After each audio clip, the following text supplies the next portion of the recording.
Eu acho que agora foi. É que ele deu um anúncio aqui, que eu acho que a Beatriz tinha entrado depois, ele ia colocar para fora da sala. Eu não sei se ela caiu ou não. Eu acho que sim. Ah, mas ela voltou. Acho que ela entrou bem nesse momento que estava começando, e daí ele entende que ela não tinha permitido a gravação, né? Então, tá bom. Tudo bem, pessoal? Como é que estão? Apesar de tudo, né? Essa pergunta cada vez mais sem sentido. E dizer para vocês, então, que amanhã, às 8h30 da manhã, começa o processo seletivo, então, né? Do docente ou da docente que vai assumir essa disciplina. E que, para fazer uma transição um pouco mais tranquila, a gente já tinha falado disso, a gente vai propor para vocês um trabalho ali, um exercício, na verdade, para que vocês desenvolvam na semana que vem, enquanto a gente faz a transição aí, as reuniões com o professor ou a professora selecionado, aí no processo seletivo, né? E o que a gente vai fazer? A gente ainda não deixou isso pronto, né? Eu e a Fabiana ainda não conseguimos nos debruçar sobre isso, mas até o fim da semana a gente vai mandar para vocês todas as orientações do que é para vocês fazerem na semana que vem, essa tarefa, digamos aí, né? Para vocês irem organizando um pouco também do que a gente conversou até agora. E daí a semana que vem vocês têm para fazer esse trabalho. Aí a gente se encontra na outra para fazer a apresentação para vocês do novo, da nova docente, né? Conversar um pouco coletivamente, explicar também coletivamente o que já tinha sido acordado, né? E daí talvez até já apresentar o programa de curso inteiro a partir desse momento, ok? Então é isso. Então, fiquei aqui meio tentando organizar algumas coisas sem ficar muito dispersos aí a partir das leituras que eu tinha proposto, né, para essa aula.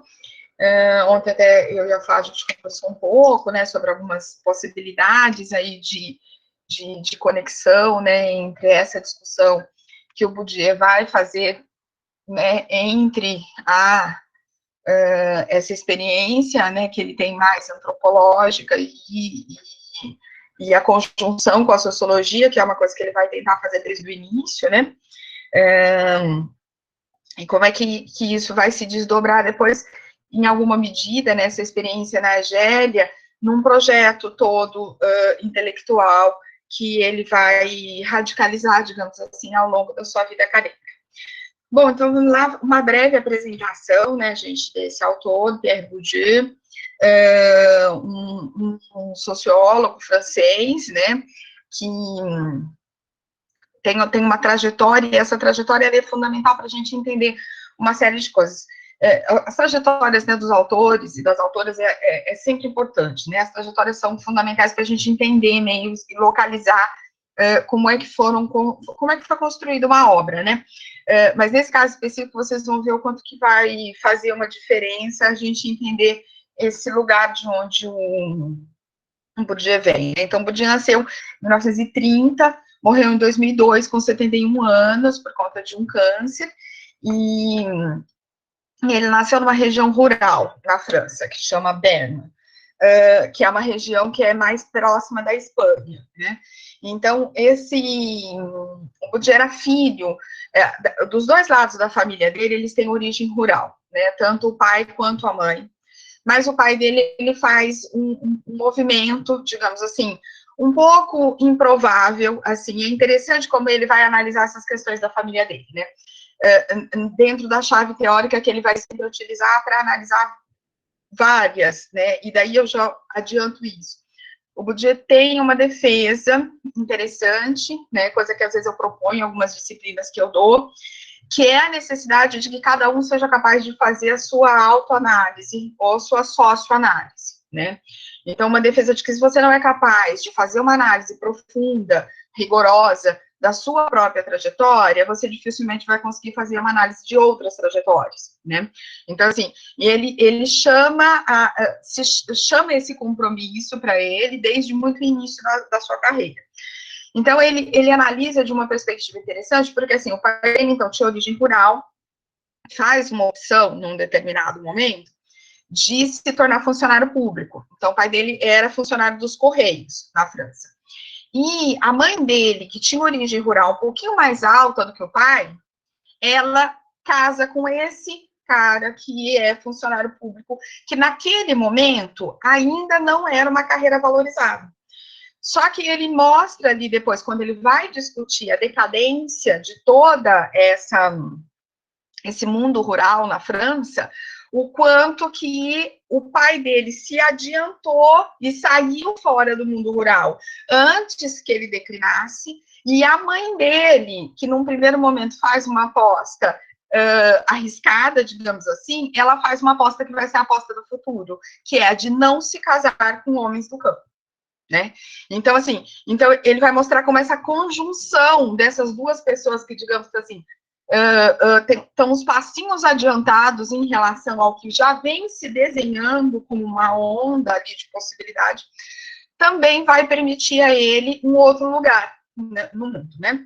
Bom, então ele cresce nessa região rural, então aí com todas as questões, né, que estão colocadas aí de uma escola pequena, tal, e ele é encontrado, digamos assim, por um professor normalian, né, os normalians são os professores que são oriundos da École Normale Supérieure, que é o maior centro de formação das ciências humanas na França. Então, o que acontece? Os ex-alunos da École Normale, eles viram professores, né? Então, eles se espalham pela França, e eles fazem muito parecido com o que fazem muitos ex-alunos da USP, por exemplo. Eles vão lá trabalhar nas redes públicas, em lugares mais afastados, e ali eles ficam estimulando outros alunos a seguirem o mesmo caminho e irem para a École Normale.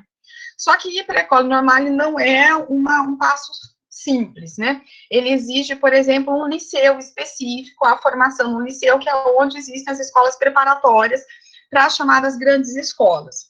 Então, assim, na França, existe uma divisão grande entre as chamadas grandes escolas e as universidades. As universidades são espaços mais popularizados, são espaços, inclusive, muito fortemente por causa do movimento de 1968, são lugares em que você tem acesso, né? Todo mundo tem acesso, não ficam fora da universidade. Mas o sistema escolar francês, ele é todo muito quebrado. Então, na verdade, não é todo mundo que pode acessar a universidade, não tem um tronco único tão longo quanto o nosso. Né? Nós temos um tronco único relativamente longo. Alguns estudos, inclusive do B, mostram que esse tronco único mais alongado diminui as chances de desigualdade. Então, a sociedade francesa é uma sociedade que se notabiliza por ter desigualdades sociais inferiores às desigualdades escolares. As desigualdades escolares são muito mais intensas do que as sociais, porque o sistema escolar é muito excludente na França. Né? Então, esse professor articula as possibilidades dele vir estudar no maior liceu da França, que fica em Paris, que é o Louis Le Grand, para fazer a escola preparatória, né, para as grandes escolas, nesse caso, para a École Normale Supérieure, que é a grande escola das humanidades, né. Então, ele vem para... Esse é o caminho da maioria aí dos intelectuais franceses que a gente conhece, o liceu Louis Le Grand, e depois a École Normale, né? Então, ele faz esse caminho vindo do interior. Então, uma das coisas que marcam profundamente essa passagem dele por esse processo é o fato dele não fazer parte dessa, nem da alta burguesia, nem da pequena burguesia parisiense, né? Para quem se interessar e gostar do Bourdieu, eu sugiro fortemente que vocês assistam o documentário A Sociologia é um Esporte de Combate, que tem como chama? Legenda para português, agora no YouTube e tal. E tem um momento desse documentário que é muito interessante, que ele fala sobre a questão do sotaque, para vocês verem como ele sempre vai se colocando, né? Então, ele pega todas as discussões teóricas, então vocês percebem que desde o começo tem ali uma questão, né? Porque se a Fabiana vai chamando a atenção desde o início do curso, que a antropologia ela vai surgindo ali como olhar para o outro, o Bourdieu, ele quer olhar o outro e quer olhar a França e a si mesmo com os mesmos instrumentos, né? Então, O negócio do sotaque é muito interessante, porque ele fala assim, ele está contando, tem muita coisa espontânea nesse documentário. E daí ele está contando que na França o rádio ainda é muito importante, eu acho que mais importante do que aqui, porque é muito dividido, né, em diferentes questões teóricas, tem uma enormidade de rádios comunitárias, por exemplo, que fazem muito debate político, é muito interessante. Então ele está falando que falaram para ele que tinha uma rádio, que tinha um programa novo sobre jazz, e que era, assim, uma coisa, assim, bem avançada, assim, tipo, né, era jazz contemporâneo e tal. E daí ele vai assistir, né, animado, ouvir, né, animado o programa, e daí ele falou assim, e daí o cara tem o sotaque da minha região. Ele fala, e daí eu penso, como é que um cara quer fazer um programa avant-garde, né, de vanguarda, tendo o sotaque que tem na minha região. Daí ele brinca assim, eu sei que como sociólogo eu não posso dizer isso, mas é o que eu penso, é o que eu sinto, né? Então ele conta, por exemplo, que uma das coisas que ele vai fazer nesse período em Paris é fazer o controle do seu sotaque e a assimilação do sotaque parisiense, que era o sotaque, por excelência, da intelectualidade francesa.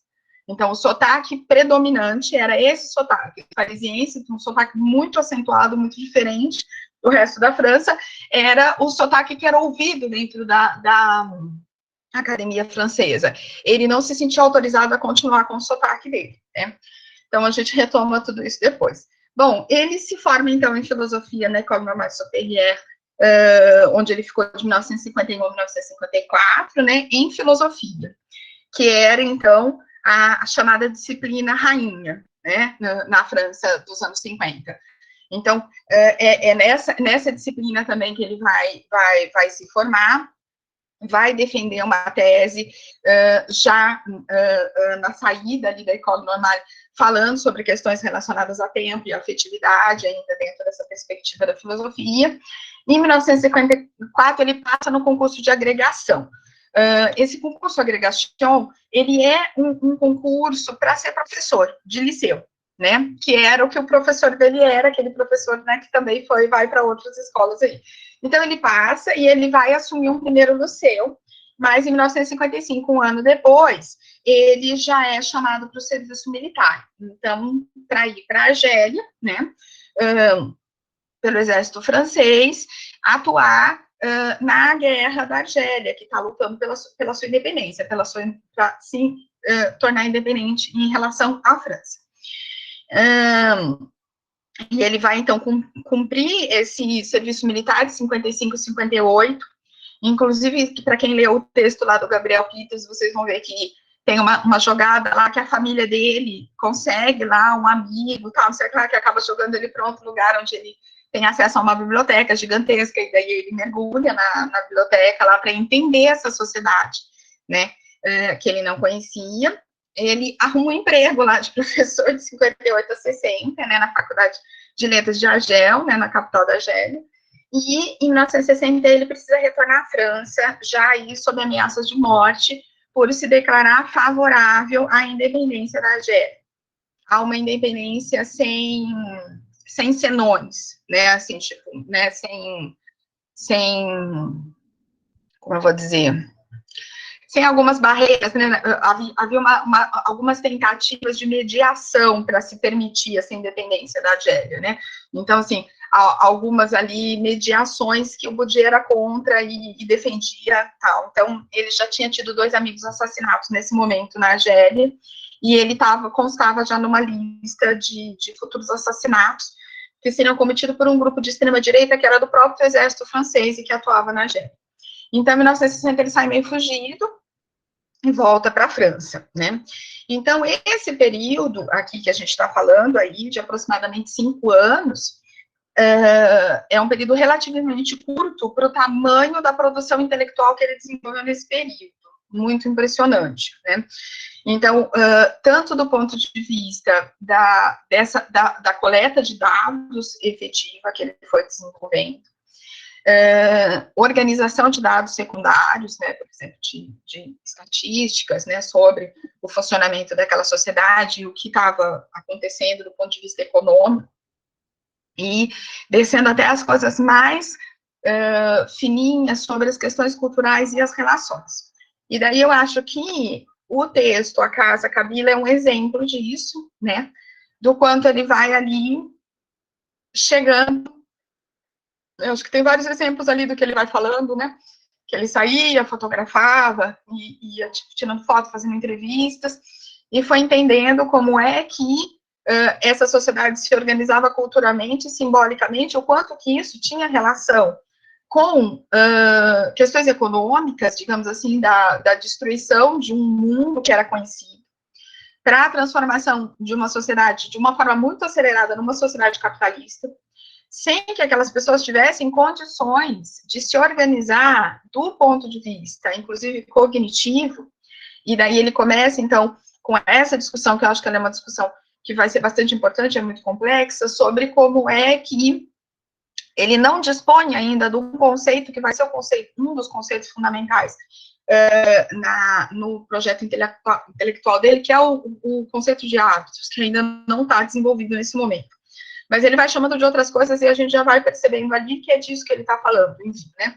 Então, de como é que, sendo formado dentro de uma sociedade, eu tenho toda uma organização que está dentro de mim, na maneira como eu me comporto, como eu me porto, na maneira como, por exemplo, eu concebo a construção de uma casa. E como é que os espaços de uma casa vão estar divididos entre o público, o privado, o masculino e o feminino, né? E todas as significações que estão associadas a esse espaço, que, na verdade, é a divisão da sociedade como um todo que se reproduz naquela casa, né? Então, assim, e desde então ele vai começar a fazer uma defesa, que também será uma defesa da vida toda, dos métodos mistos, né? Então, a gente não vai conseguir entender uma sociedade se a gente não trabalhar com estatísticas, se a gente não conseguir fazer estudos estatísticos, organização de dados quantitativos, e, ao mesmo tempo, de descer a coleta de dados mais qualitativa possível, com observações, entrevistas, o uso da fotografia, que depois ele vai publicar um livro específico só sobre fotografia, né? E depois tem outras pessoas que vão trabalhar com essas fotografias, né, que ele tira lá na Argélia, né? Bom, então, o que acontece nesse momento? O Bourdieu fala que ele vai fazer um deslocamento negativo, né, na vida dele. O que é o deslocamento negativo? É o abandono, a retirada da disciplina rainha, que era a filosofia, para essas disciplinas menores, né? De um lado, a etnologia, aí, como estudo dos hábitos culturais de povos diferentes, e a sociologia, né, que seria essa ciência que estudaria a sociedade europeia, né? Eu acho que é o Miceli que fala que é a saída da disciplina rainha para uma especialidade, ele está falando da sociologia, para uma especialidade furreca, né? Que é o que era a sociologia naquele momento, talvez seja ainda, não sei. Mas assim, tipo, era um declínio o que ele estava, esse movimento que ele faz é um declínio. Só que a gente também tem que considerar esse declínio, né, gente, dentro de um contexto em que, usando de novo, né, o próprio todo o aparato teórico, conceitual e metodológico do Bourdieu contra ele mesmo, que também provavelmente tinha a ver com o fato de que ele tinha menores chances na filosofia, por causa da sua origem social mesmo, entendeu? Então, assim, ele vai para baixo e sai por cima, né? Porque daí ele entra numa disciplina dominada na qual ele se torna absolutamente dominante, né? Em um período curto de tempo. Então, isso também é preciso ser considerado, esse jogo entre dominados e dominantes dentro de campos específicos, também é alguma coisa que ele vai estar sempre atento na análise, né? É importante destacar, então, que quando o Bourdieu está lá na Argélia, né, entrando em contato com as pessoas que estão em sofrimento profundo, por todas as situações que estão acontecendo na sociedade de guerra, transformações econômicas profundas, desmantelamento de práticas culturais, ele expressa uma empatia que ele, alguns autores vão dizer que é o único grupo social com o qual o Bourdieu consegue ter empatia são os camponeses, né? Que é a origem da família dele, né? E onde ele cresceu. Porque, de fato, tirando isso, talvez com um especial desprezo pela chamada pequena burguesia na França, que a gente poderia associar a alguns grupos médios aqui no Brasil, ele tem um desprezo ardente, assim. Eu acho que, o proletariado e os trabalhadores, eles também passam meio ilesos, mas ele tem, de fato, uma empatia com os camponeses, né? Muito, muito importante. Enfim, ele tem uma empatia, na verdade, com povos, né? Ou sociedades que estavam entrando em um colapso. E ele tem uma empatia especial com o sofrimento das pessoas concretas que estão envolvidas nesses processos de mudanças, né? E isso vai aí caminhar por caminhos aí meio tortuosos. Então, nesse momento, ele está se dedicando aos estudos aí, né, fazendo uma etnologia cabile, né, dessa sociedade cabila, mas, ao mesmo tempo, ele está pensando já na sociedade que está em decadência, em declínio, na França, que é a sociedade aí, os grupos, né, ligados ao mundo rural. E disso vão sair alguns, tanto que se a gente for pegar as datas, a gente vai perceber a proximidade, né? Tem um livro, que o livro vai sair muito mais para frente, em 2000 e pouco, que é esse livro aqui, não sei se dá para enxergar, não dá, né, porque eu consegui um negócio aqui, chama O Baile dos Solteiros, né? Crise da sociedade rural de Berne, da região que ele nasceu. O Baile dos Solteiros, ele, na verdade, é um livro composto por 3 artigos, e depois ele vai fazer algumas outras coisas aqui, que é um texto que chama Celibato e Condição Rural, condição... Eu nunca lembro como que traduz direito essa palavra, é camponesa mesmo. E Condição Camponesa, de 1962, depois, as estratégias matrimoniais no sistema de reprodução, que é de 1972. E o outro, a reprodução interdita, a dimensão simbólica da dominação econômica, que é um texto também do ano seguinte. Então, quando o Bourdieu está pensando, eu vou colocar aqui para vocês, tem uma parte de um desses textos, que foi publicado em português com o título O Camponês e Seu Corpo. Eu vou colocar o link aqui para vocês para o artigo, caso vocês se interessem. E daí tem uma parte aí dessa discussão e dessa descrição fundamental relacionada ao baile, né? Então, assim, eu acho que falar do baile, explicar para vocês um pouco como ele constrói essa ideia, ajuda a gente a entender um pouco a Casa Kabila, que é um texto que é mais...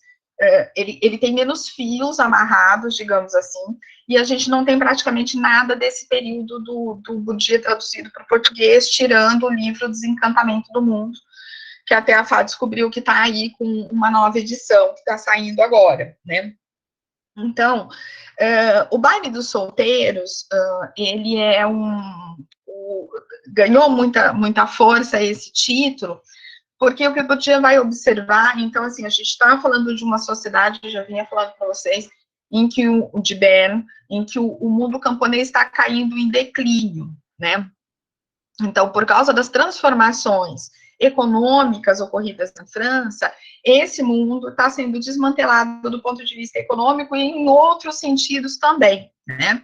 E uma das coisas que é atingida de maneira muito forte, que ele vai discutir nesses textos ainda nos anos 60, é o fato de que as estratégias de reprodução, as estratégias matrimoniais, são profundamente atingidas por essa desorientação e essa desorganização daquela sociedade, né? E ele aprofunda tanto esse olhar, que ele fala que essas pesquisas surgem a partir de uma foto que ele tinha de escola, em que ele pega e ele vai tentar saber o que está acontecendo com os coleguinhas dele de escola, os companheiros dele de escola. E daí, algumas pessoas ele se lembra, e algumas dessas pessoas meio que ajudam, inclusive, ele fazer essa aproximação. Quem são essas pessoas? E, numa tradução bem tosca, né, ele chama dos incasáveis. São os homens que não conseguiam mais se casar, né? Então, assim, esses homens incasáveis, em geral, são os filhos mais velhos das famílias nessa localidade rural, né? Por que que eles não conseguem mais casar? Porque o que eles têm a oferecer não é mais um mundo, um universo que as jovens mulheres aspiram, né, para si, que é o trabalho difícil, o trabalho duro do campo, né, com baixa perspectiva, né, parcas perspectivas, digamos assim, do ponto de vista de ganhos econômicos, né, numa sociedade que vem se desmantelando. Aí ele vai mobilizar desde um aparato estatístico pesado para mostrar como é que esse mundo foi se transformando num mundo economicamente inviável, economicamente deslocado de uma ideia de modernidade, e vai trazendo as entrevistas e todos os trabalhos. E daí tem a observação do bairro, que é, assim, muito impressionante, porque ele vai observar um baile e daí ele percebe que os moços que eram incasáveis, que eram esses filhos mais velhos das famílias, muitos, às vezes, até um pouquinho já mais velhos mesmo, eles não dançavam no baile. Eles ficavam todos separados num canto, bebendo só entre eles. E que quando tinha uma dança, geralmente era associada a algum favor de família. Assim, por exemplo, uma moça que a família dela era muito amiga da família do moço X e falava para ela, vai lá dançar com fulano. E daí, as moças que iam lá falavam para eles irem dançar. E daí eles iam, agradeciam e já rapidamente se separavam. Então, assim, o Bourdieu vai ter essa genialidade de mostrar como é que todo desajuste que essa geração está enfrentando do ponto de vista econômico e social, ela vira um desajuste nas suas relações afetivas. Então, tem uma coisa também do quanto que o corpo dele está preparado ou não para a dança. Então, é como se eles fossem corpos não dançantes, né? Porque mais brutalizados, porque mais desajeitados, porque, né, um pouco menos leves para a dança. Então, eles falavam, eles iam justificando nesse sentido. Eu não dá para mim, eu não danço, a gente não dança, a gente não sabe dançar, a gente é da roça e tal, né? Então, o curioso desse processo é que todas essas transformações estruturais, elas estão, de alguma forma, afetando diretamente a subjetividade de todos esses indivíduos. Então, assim, é como se eles tivessem, e daí é uma coisa que sempre me encantou muito no Bourdieu, quando ele fala, eu estou menos interessado numa consciência de classe, mais interessado no inconsciente de classe. Então, é como se todas essas estruturas e todas essas transformações que estão ocorrendo no plano macro, elas estivessem fortemente fincadas na nossa subjetividade. E isso altera profundamente, inclusive, o modo como a gente atua nos espaços mais micro, né? Então, se eu sou um incasável, para que eu vou dançar no bar? Se depois eu não tenho como namorar essa moça, se ela não vai querer namorar comigo, né? Se ela não vai querer vir morar na roça comigo, então, assim, tipo, para que eu vou dançar no baile? Então, eles se apresentam ao baile para beber e conversar entre eles, e eles não se interessam pelas moças, porque eles já se sentem pré-rejeitados dentro dessa relação. Ou numa relação muito improvável, numa relação muito complicada. Então, eles já não entram, eles não apostam, porque, assim, esse é o inconsciente de classe, né, e a ação do chamado campo dos possíveis, ou do universo de possíveis, que também é um conceito com o qual o Bourdieu vai trabalhar. Se eu sinto, por uma série de estatísticas intuitivas, o que me é possível e o que não é possível. E daí eu já nem aposto naquilo que pode dar errado, ou que tem grandes chances de dar errado. A isso a gente poderia associar um monte de coisas, gente, como, por exemplo, a autoexclusão do vestibular pelos alunos oriundos da escola pública.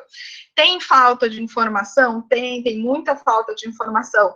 Tem condições objetivas que, às vezes, os alunos não sabem que eles podem acessar, como a isenção, por exemplo? Sim. Mas existem questões subjetivas que estão colocadas ali também, que fazem com que a gente desista de uma série de coisas, sem que a gente reflita exatamente, é meio que uma reação, tipo, isso não é para mim, né, que é meio que acontece com o baile dos solteiros. Eu queria só destacar aqui para vocês, né, pensando um pouco na Casa Camila, no texto da casa, né, há um autor que ele é menos conhecido no Brasil, com quem o Bourdieu trabalhou muitos anos, que é o Abdelmalek Sayad, sociólogo de origem argelina, né, e ele tem somente um livro traduzido para o português, que vou passar aqui para vocês a referência, o título ficou A Imigração ou os Paradoxos da Alteridade. Vou colocar o link aqui, que vai para para o Google Livros aqui, eu não sei se dá para baixar inteiro, ele é da EDUSP, esse livro.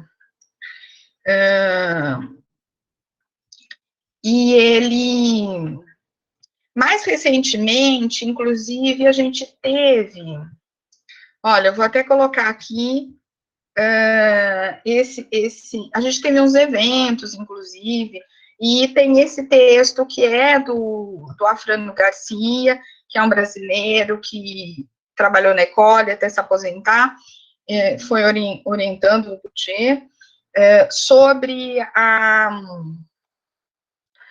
contemporaneidade aí do pensamento do Sayad, né, e como é que ele vai discutindo as questões de conversão e reconversão. Então, Sayad vai estudar na França as diferentes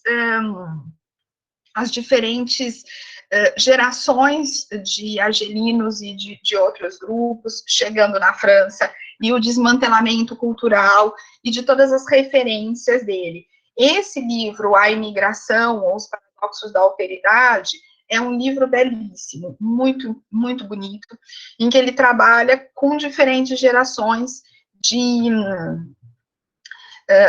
argelinos que estão na França, né, e do como eles vão tentar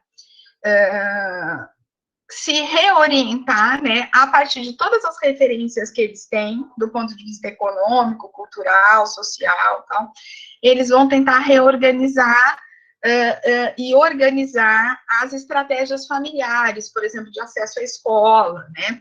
Então, assim, eu me lembro sempre de uma família em que o pai faz todos os investimentos, ele vem, né, trabalhar como operário, então ele faz todos os investimentos num cruzamento entre o que ele conheceu como operário para a formação técnico-profissional dos filhos e de tantos outros valores que ele carrega da sociedade dele, que é o investimento nos filhos homens. E ele faz um investimento que, deslocado no tempo, né, esse investimento, ele não é bem sucedido. E a menina, a filha, ela não tem nenhum estímulo para estudar, ela vai comendo por fora, né? Então, ela vai correndo por fora, comendo pelas bordas, e daí, no momento lá da entrevista, então, ela estudou cinema em Paris, mora num apartamento sozinha, e ela ajuda a família.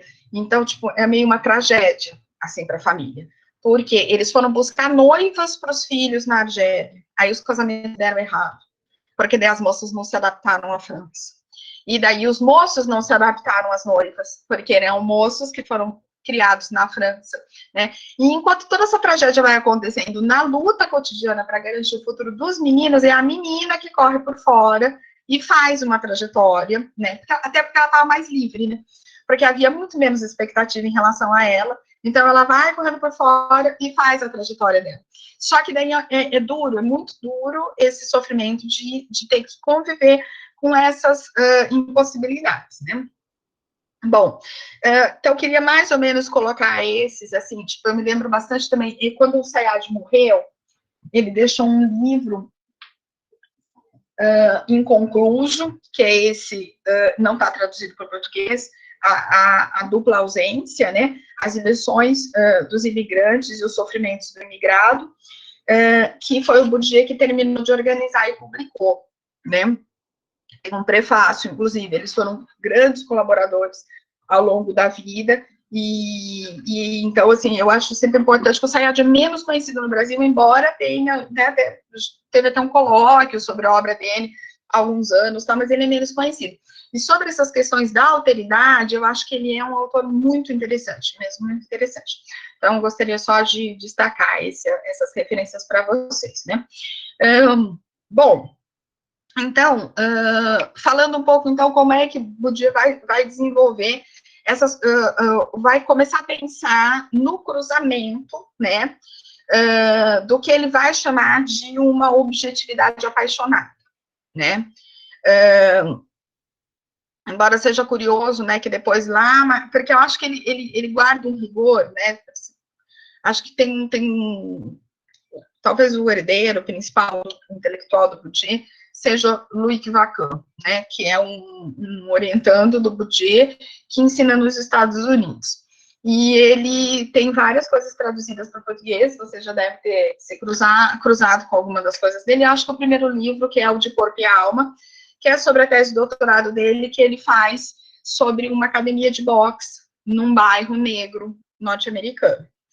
E daí tem um momento lá bem interessante, porque são cruzamentos, né, engraçados, porque lá o Vacan assim, sabe, aquelas pessoas, assim, hiperativas, assim, com milhares de coisas ao mesmo tempo, tá? E daí, lá no documentário do Bourdieu, tem uma hora que o Bourdieu tá dando uma bronca nele, assim, né, eles filmam uma reunião de orientação assim, né, porque ele já tinha terminado, o doutorado já estava fazendo, e ele fala assim, ele não faz nada, ele fala que ele não faz, que o Vacan não para fazer nada direito, assim, tipo, ele fala, ele fica aí, escreve uma coisa, mas ele não para, tem que escrever um livro, tem que parar e escrever um livro direito, tal. E daí tem o Vacan, no De Corpo e Alma, que ele fala assim, num determinado momento, quando ele começa a contar para o Bourdieu que ele começou a treinar na academia de boxe, que ele estava fazendo observação participante, treinando na academia de boxe, e que ele estava indo todo dia, blá, blá, blá, blá, blá. Eu me lembro até que isso me aliviou bastante em relação a algumas coisas que eu também vivi no doutorado, que o Bourdieu falou assim para ele, cuidado para não se perder, né? E daí o Vacan fala assim, mal sabia ele que eu já estava perdido, né? Assim, tipo, que eu já tinha me deixado levar por aquele mundo completamente. O Vacan chega a competir num campeonato de boxe, lá pela coisa, porque o Vacan vai tentar encontrar um jeito de se conectar e ser aceito ali para poder fazer a pesquisa, né, gente? Ele era francês, branco, e queria fazer e vai desenvolver depois os estudos, e depois ele vai chegar nas duas faces do gueto, né, vai chegar no desenvolvimento desse conceito do gueto negro-americano sendo um outro completamente diferente, né, não só por ser branco, mas por ser francês, além de tudo, né, então ele encontra essa saída. Agora, o Bourdieu sempre vai fazer essa defesa dessa objetividade apaixonada, só que ele fala que ela tem que ser contida, né, então, assim, de um lado ele fala que a objetividade apaixonada tem que ser, ela não pode ser condescendente com as pessoas com as quais a gente está lidando, está estudando. Então, quando ele mostra toda a desorganização psíquica, assim, a desorganização cognitiva, de ideias, de articulação desses camponeses e também dos camponeses franceses, ele não vai tentando aliviar, não, assim, no sentido de tentar minimizar o quanto essas pessoas estão perdidas. Ele mostra radicalmente o quanto elas estão perdidas, né? Que ele fala, é nessa análise, né, que a gente, de fato, consegue avançar. E, de outro lado, ele fala que a gente também não pode ter esperanças políticas irrealistas, né? Então, é nesse caldo, digamos assim, né, que ele vai começar a desenvolver esses estudos na Argélia e, ao mesmo tempo, sob Berne, né? Então, um olho aqui e outro lá. Então, ele estava ali olhando a Argélia e pensando a França o tempo todo. Então, talvez isso seja uma coisa interessante, porque vai ser assim que o Bourdieu vai se contrapor às distinções epistêmicas entre a antropologia e a sociologia, né? Por quê? Porque ele vai rejeitar de cara a chamada divisão dos objetos dessas duas disciplinas, né? Então, de um lado, a gente teria aí a sociologia como a ciência que pensa as sociedades, né, que são as nossas, as modernas, ocidentais, né, complexas, e a antropologia como que estuda o outro, né, as sociedades menos desenvolvidas, as sociedades mais simples, né, de outra cultura, e o Bourdieu vai desenvolver um aparato conceitual teórico que ele vai aplicar aos dois tipos de sociedade do mesmo jeito, e que ele defende que deveria ser aplicado a qualquer campo da sociedade, né? Tanto que digamos assim, um caminho que ele vai fazendo, porque de fato ele fala, quando eu começo os estudos sobre Berne, além de estar assumindo a sociologia, que já era uma disciplina inferior em relação à filosofia, eu ainda pego a mais inferior, que é a sociologia rural. A que menos estava desenvolvida, que as pessoas não estavam nem aí, estavam naquele momento, tinha pouca coisa. Ele fala, então, mas aos poucos, o que ele vai fazendo? Ele vai aplicar esse mesmo aparato conceitual, teórico, metodológico, a variados campos, até chegar a fazer o Homo Acadêmicos, que é o livro dele, a obra dele sobre o funcionamento do campo intelectual francês, né? E em que ele daí vai se despojar aí para tentar entender a lógica do campo estrito no qual ele estava ligado. Então, ele vai lá, ele pensa, ele discute, ele analisa a origem dele, a origem da família dele, o lugar da família dele nesses processos, e depois ele vai estudar eles falam uma piada lá na França, que eles falam assim, que o Bourdieu escreveu os livros dele para provar que ele era mais inteligente que todo mundo, né? E daí ele vai estudando os campos. E que daí ele escreveu o Homo Acadêmicos para provar que ele era mais inteligente que ele mesmo. Porque daí é o desvendamento do campo do qual ele participava. Porque ele mesmo vai defender que dificilmente a gente tem muita clareza dos campos sobre os quais a gente participa. Mas ele era mais inteligente que ele mesmo, então ele vai e faz uma análise do próprio campo no qual ele está implicado. Mas é só uma piada. Porque, na verdade, ele sempre vai defender com todos os limites que isso pode e que existem, né, que a gente possa entender também o campo no qual a gente atua e a trajetória possível da gente dentro de um determinado campo, né. Tanto que um livro, que é um livro que, geralmente, quando as pessoas pegam animadas, que é o esboço de autoanálise dele, porque você fala assim, ele vai contar a trajetória dele. E, na verdade, ele está contando a trajetória do campo intelectual francês e de como foi possível para ele fazer uma determinada trajetória dentro desse campo. Então, o livro tem uma chatice profunda, porque ele cita 200 mil nomes de pessoas que a gente não conhece, porque, evidentemente, são autores menores, são pessoas que estão lá no cotidiano do trabalho, que ele usa para reorganizar para a gente qual era esse campo, né? E para um estrangeiro faz, assim, a gente fica bem perdido no meio das referências. São muitas, muitas referências de pessoas, instituições, revistas, as universidades, como é que elas estão. Então, é muito interessante como exemplo de reconstituição do campo, mas ela não é o que normalmente as pessoas gostariam de encontrar, que é uma coisa mais detida. Inclusive, Faé, nesse esboço de autoanálise, no texto do Gabriel fala, né, da coisa do Bourdieu com Foucault, né? Ele tinha um apreço muito grande pelo Foucault, e nesse texto ele tem um trecho lá, que é um trecho lindíssimo, que ele fala, e olha que o Bourdieu não era dado a elogios, né? E tem um trecho lindíssimo que ele fala sobre o Foucault ser a pessoa que, do ponto de vista dele, era a que melhor integrava duas coisas muito difíceis de integrar, que era o trabalho intelectual rigoroso e a militância política. E que o Foucault conseguia fazer isso de uma maneira, assim, super interessante e tal, e daí ele fala um pouco sobre as diferenças entre eles e proximidades, né, porque eram esses dois homens aí de gênio forte, de gênio forte, que brigavam com as outras pessoas, tal, né, é interessante, é legal ver o olhar dele sobre isso. Deixa eu ver. Então, a manobra anti-etnocêntrica do Bourdieu, ele vai estar nesse ataque da repetição dos objetos entre a sociologia e a antropologia, né? Então, assim, tipo, e de que fossem usados métodos e conceitos teóricos diferentes para análise dessa sociedade. Já falei isso. Bom, e daí, então, dando continuada um pouco que a gente falou, eu acho que tem uma questão que ela é importante, então, disso tudo que eu estava falando, da importância da análise da própria trajetória e tal, é a chamada auto-objetivação, né? Então, o Bourdieu vai sempre propor esses deslocamentos. Você vai objetivar outras pessoas, você vai tornar outras pessoas objetos de estudo, então você precisa se auto-objetivar. Você também precisa se colocar em questão, em reflexão, né? E daí ele também fala da alterobjetivação, né? Então, assim, de também fazer esse movimento, e no mesmo sentido, fazer o deslocamento que vai da dimensão objetiva para a dimensão subjetiva, sempre, né?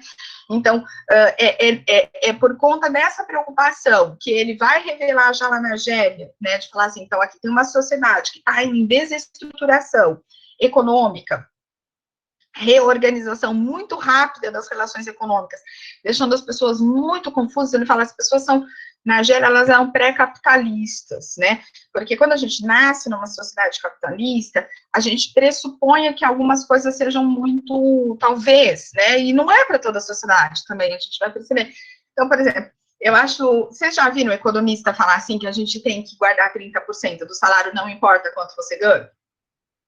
Que é uma afirmação sem ter na cabeça.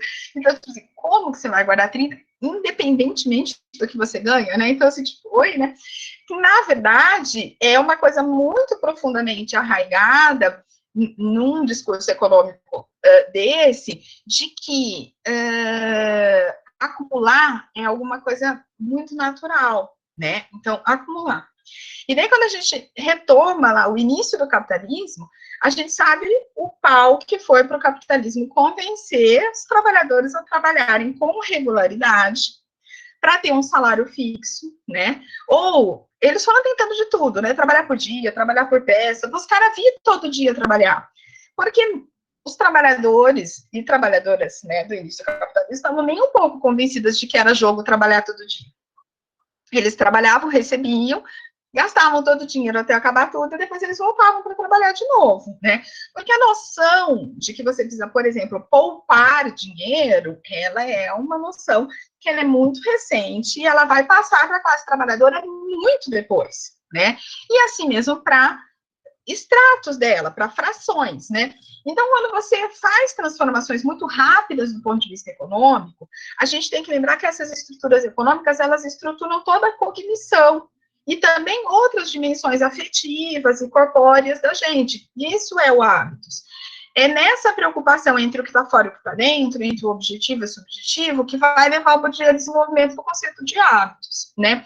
Para tentar ser uma ponte entre essas duas coisas. O hábitos, na verdade, é só um conjunto de predisposições a agir de um determinado modo, que é resultante de uma da socialização. Quando o mundo muda muito rápido, o hábitos, ele funciona precariamente. Então, imagine que ao longo do tempo você foi como um GPS, assimilando nomes de ruas, qual que é mão, qual que não é mão, qual que sobe, desce e tal, não sei o que lá, onde pode estacionar, onde não pode, e de repente vem uma lei e troca todos os nomes da cidade, todas as mãos, e daí como é que você se orienta nessa cidade? Com muita dificuldade, muito sofrimento, precariamente. Então, esse olhar desde o início que ele está tentando desenvolver lá. Então, assim, você pega a Casa Kabila, ela fala de uma organização social, ela materializa um tipo de organização social, em que o homem e a mulher têm um lugar, o feminino e o masculino, né, o público e o privado, né? Então, assim, a porta pequena para a mulher sair, né, para o lado de trás. Os animais que precisam ficar dentro, né? Então, todas essas dimensões, o úmido, né? Mas também que é o lugar da criação, que é o escuro, né? Então, assim, todas essas coisas, né, essa relação com a luz, a relação com o espaço, tem a ver, na verdade, com uma organização social, né? Se você desmantela tudo, você começa a desorganizar tudo isso, né? Inclusive o modo como as pessoas tem esses estudos de arquitetura que discutem isso, né? Sobre, por exemplo, nos anos 80, acho que isso foi mais forte, mas acho que ainda se tem essa discussão de que quando, por exemplo, você verticaliza uma favela, então as pessoas vivem horizontalmente, e daí você fala, agora a gente vai, verticalizar, cada um vai ter o seu apartamentinho no prédio. E daí tinha altos índices de depredação dos prédios, as pessoas não conseguiam, porque tem uma reorganização. A Casa Kabila está fortemente associada à ideia de que a organização dos espaços, ela tem a ver com a organização social e econômica e com a nossa organização subjetiva. E a desorganização espacial desorganiza a gente emocionalmente e cognitivamente também, né? Então, assim, acho interessante que quando eu fiz minha tese de doutorado, acho que eu nem lembro se eu coloquei esse dado, que é um dado tão brutal para mim, mas eu acho que eu devo ter colocado. Foram 5 anos de reestruturação produtiva na Mercedes. As coisas mudaram, mudou o trabalho, mudou o tipo de trabalho, o modelo japonês, novas máquinas, e eles mudaram também espacialmente um monte de coisa dentro da fábrica. Foram 5 anos de reestruturação produtiva com 5 acidentes fatais dentro da fábrica, associados, 2 ou 3 deles, com empilhadeiras, com trabalhadores que tinham 20 anos de empilhadeira, né? Então, assim, o que é isso? É uma desorganização espacial que desorganiza tudo muito profundamente na vivência das pessoas.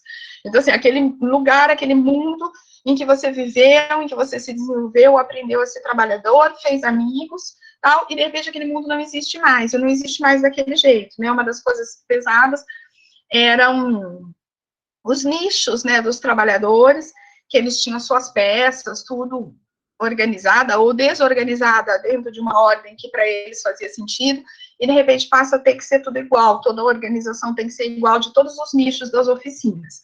E daí a coisa também é muito confusa para eles, porque daí você não acha mais as ferramentas no lugar que elas deveriam estar. Então, tudo isso provoca muita angústia, muito sofrimento. Então, só para dar vários exemplos para vocês, em algumas medidas, o quanto que essas desestruturações, reestruturações, elas mexem subjetivamente com as pessoas também, né? E causam, às vezes, sofrimento, né? Na maioria das vezes.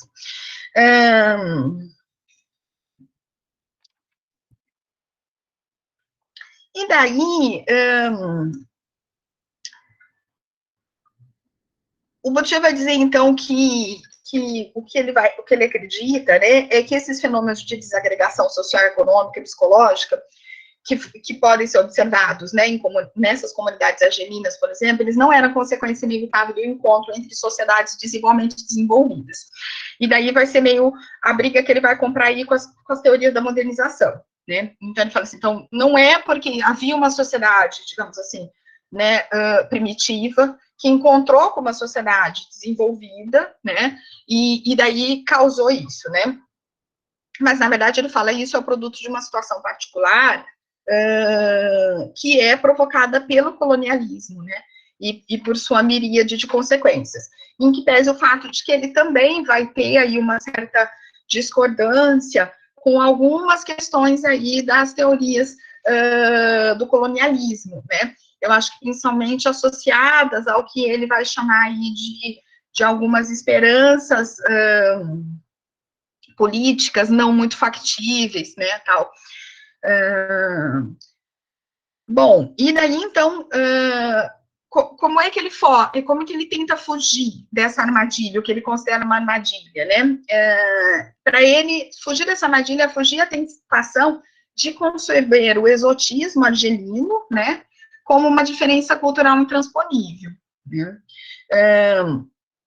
Então, pegar essa sociedade como uma sociedade exótica, né, e cujas diferenças são tão profundas em relação à nossa sociedade que não dá nem para entender direito, né, ou teria que ter todo um aparato diferenciado para poder lidar com elas, né. E daí, o que ele vai fazer? Ele vai fazer esse esforço, esse exercício, né, de não colocar o primitivo como alguma coisa distante, né, como se não fosse passível de ser pensada, alguma coisa pré-lógica, né, que a gente não consegue pensar a partir das lógicas que a gente pensa, chamadas sociedades modernas, né.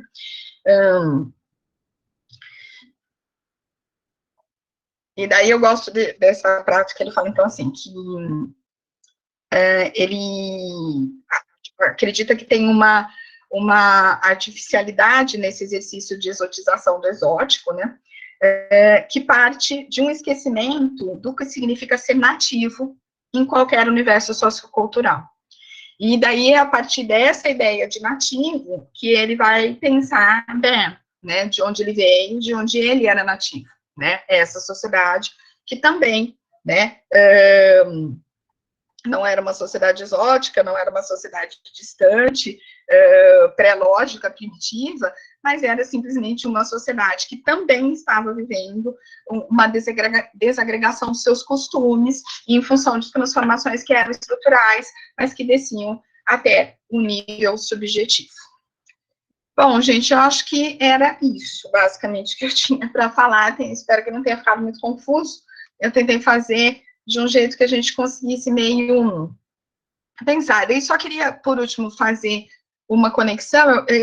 Eu acho que esse Bourdieu é um Bourdieu menos conhecido, em alguma medida, né? Porque, assim, como todo autor, né, o Bourdieu também, ele entra, digamos assim, por frentes diferentes em cada país. No Brasil, ele entra muito fortemente dentro já da sociologia da educação, por conta dos estudos dele sobre a escola, né? Em alguma medida, todas essas reflexões, elas vão estar reproduzidas em um outro momento, sobre a questão das dificuldades, aí o fracasso escolar, a dificuldade que algumas crianças tinham, e o desenvolvimento do conceito de capital cultural, que vai ser super importante aí para a gente entender as relações com a escola. Mas eu acho que ele é bastante interessante pegar esse outro momento, esse primeiro momento, porque a gente consegue vislumbrar daí o quanto esse projeto intelectual ele já estava colocado de alguma forma, e ele vai sendo construído nessa relação, né, nessa complexa rede, né, de relações em que ele vai pensar, tanto a Argélia quanto a França, né, mais especificamente naquele momento, a região na qual ele nasce e que está também passando por um processo, guardadas as devidas proporções, um processo parecido, que é um processo de desorganização, de desorientação interna dos modos de existir, dos modos de viver, né, em função também de uma mudança econômica. Eu queria só colocar aqui, deixa eu ver se eu deixei aberto, mais uma referência que eu usei. Está tudo tão bagunçado aqui no meu computador. Peraí que eu vou procurar. Aqui, já achei. Que é um texto da Marie-France Garcia sobre... chama A Gênese Social do Homo Econômicos, Argélia e a Sociologia da Economia, em Bourdieu, que ela também faz uma discussão sobre como surge, então, a noção de homo econômicos, né, de como é que a economia, ela mobiliza várias dessas estruturas. Mas acho que é isso, eu vou parar a gravação, tá?